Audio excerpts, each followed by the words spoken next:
there was a place where only dwarfs lived. Long ago, before roads and metal, there was a hidden land deep inside the forest.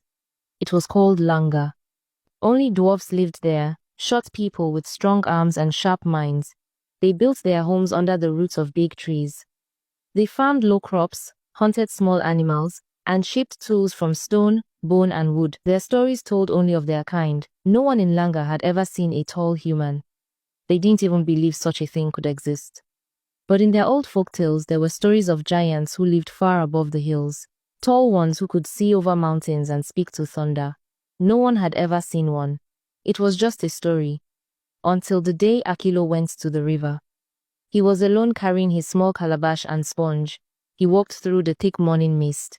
The river was quiet, but as he stepped closer to the bank, he stopped. Something large was lying at the edge of the water. It was a body, a woman, but not like any woman he had ever seen. Her legs were long like palm trunks. Her arms stretched far beyond his reach. Her skin glowed softly in the light. Her chest rose and fell. She was alive, but she was too big to be real. Akilo turned and ran. The village gathered quickly. Elders, warriors, children. They came with spears and weapons. No one made a sound when they saw her. She looked fragile despite being so big. They just stared. She was breathing, though weakly. Her clothes were torn. Her hair matted with mud and leaves. She looked like something the gods had dropped by mistake. Some said she was bad luck. Others said that the gods were speaking. But still, they couldn't just leave her there. So they tied ropes to their strongest cart, and two of the most powerful men, Bula and Negero, dragged it to the river.